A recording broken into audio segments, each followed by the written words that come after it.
So I was watching this Patriots game, and it reminded me honestly of my Green Bay Packers and Jordan Love 2 years ago, but even more cracked out. All right, 2 years ago, the Green Bay Packers, first year post Aaron Rodgers, they went 9-8, but they actually started their season like 3-6, went on a heater. Jordan Love looked like an MVP in the second half. But this Patriots team, it's similar to me in different ways, but it's almost like a more cracked out version, right? You've got the head coach, Mike Vrabel. I know Matt LaFleur was, he had some success with Aaron Rodgers or whatever, but Mike Vrabel is one of the best in the business, all right? Drake Maye had a whole season to start under his belt. I guess Jordan Love didn't. But their teams reminded me similar.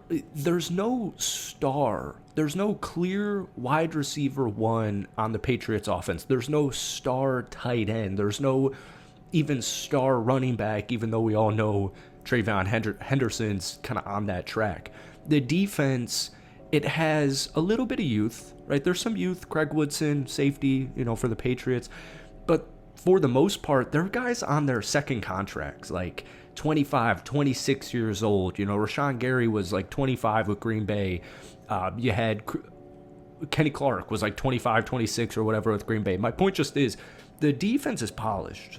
The coach is polished. The quarterback looks good. So I was watching this game because my Packers lost to the Browns in like week 3 in just horrible fashion.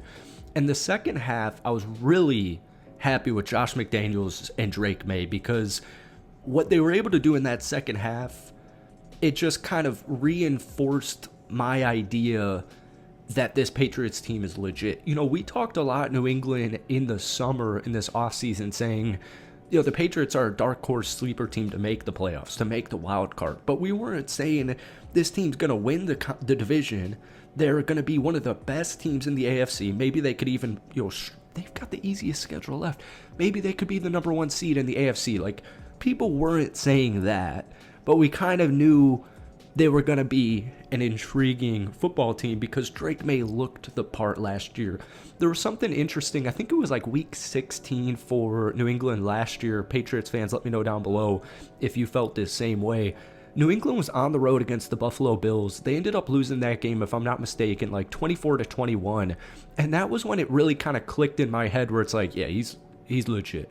And then obviously in week 4 or whenever it was, week 5, New England upsets the Buffalo Bills on the road. And the kind of prophecy, it just kind of came full circle to me. I mean, this team is super legit. Drake Maye's 3rd on the MVP betting board. He's 2nd in the league in EPA per dropback. He's tied for 6th in touchdown passes with 15. He's got 250 rushing yards, which is 4th amongst all quarterbacks this season. The Patriots are leading the AFC East. They have the easiest schedule remaining in the league. Now, that's according to a independent source, Tankathon, but take a look at their upcoming schedule. You've got the Atlanta Falcons, Tampa, New York Jets, Cincinnati Bengals, the Giants, and then a week 14 bye. I mean, this Patriots team could go 12-5. They could go 13-4. I mean, it's crazy. I'm a Packers fan, as I've said 30 times in this video. I'm not too accustomed to watching AFC football games. I'm growing up on cable. I'm from Chicago. You get the Packers are on TV with Rodgers. You get, maybe Dallas Cowboys. You get a ton of Chicago Bears games. What I'm seeing from the culture, especially at home, watching this Browns at New England when they're chanting MVP, MVP, MVP. I mean, it almost gives me goosebumps. And so I've covered the Raiders independently on YouTube ever since Devontae Adams got traded there, I believe in 2022. And I remember covering this team when Josh McDaniels was the head coach. And my whole theory every single week after more losses and losses and losses for that Raiders team was Josh McDaniels is born to be an offensive coordinator. And I saw this super funny quote from Drake Maye after that game on Sunday. He said this, "Classic Coach McDaniels. He kept dialing up great calls, getting guys open, and making my job easy. He's been doing this his whole life. It feels like he was born to be an offensive coordinator. It was fun hearing him in the headset." So I love it. When Josh McDaniels, I could give you like 30,000 different bad statistics from that Raiders offense. One that stood out to me in particular When he was the head coach and play caller for Las Vegas in 2022 and a little bit in 2023, they were 22nd and 23rd in the league in play action usage. The Patriots so far this season, they rank 7th. And when you take a look at just the grand picture of this offense, they're currently 8th in scoring, putting up about 27 points per game. Quick side note, I can't believe, I know it's 2025 and offense is kind of dominating every sports, but it's kind of crazy that 27 points per game is good for only 8th in the NFL. That's kind of surprising to me. They are 8th in yards per play, a little less than 6 yards per play. They're 6th in touchdowns. They have 25 offensive touchdowns. The only missing link is the run game. You got Ramondre Stevenson. Gibson's done for the year.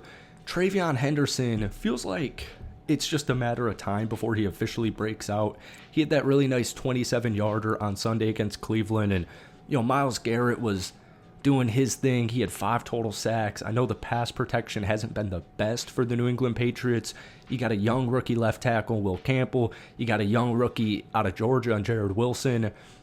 Polished veteran right tackle Morgan Moses. But I think that O-line's only going to get better. I think that play action when Travion Henderson starts picking it up is going to really get this team going. And even to just get off to another rant, there was this, so Damian Woody, I think he was, what's that show where they would go around, Pardon the Interruption, not Pardon the Interruption, the one that was on right before that or after that. Damian Woody went on the air, I think it was like something on ESPN, maybe it was NFL Live, and he said that Drake Maye's the best deep ball thrower in the NFL, which honestly he looks the part this season. Cam Newton goes on for like 90 seconds, just spits out a bunch of stupid rhetoric. People don't understand, except for Patriots fans, and I guess people paying attention to this Drake Maye season, and they're watching these blowouts. You're watching the Tennessee blowout, you're watching the Saints game, you're watching the blowout in the third quarter against the Browns. Drake Maye literally this season has the best deep ball, and it's nuts. And just to finish that point on Josh McDaniels, they started so slow. The score at halftime was 9-7 New England. It never really felt like the Patriots were going to lose that football game, but the offense was stale. Nothing was really working. No touchdowns. You get the gist. You watched it. Or if you didn't, it just was stale. It's what a lot of offenses look like when they're playing the Cleveland Browns, to be honest with you. And he comes out here to start the third quarter. Drake Maye and Josh McDaniels, they go 7 plays for 77 yards and a touchdown. That halftime adjustment, I just love it. I think this team is so well coached, top to bottom, whether it's Josh McDaniels, Mike Vrabel. You got a great quarterback, a top 10 dude already in the NFL. At least this season, he's clearly a top 10 quarterback as he's 3rd in MVP voting. But the sky feels like the limit for this Patriots team, even this season. People were saying, if you're being a little boisterous, a little, what's the word, where you're optimistic, yeah, maybe this Patriots team goes 10-7.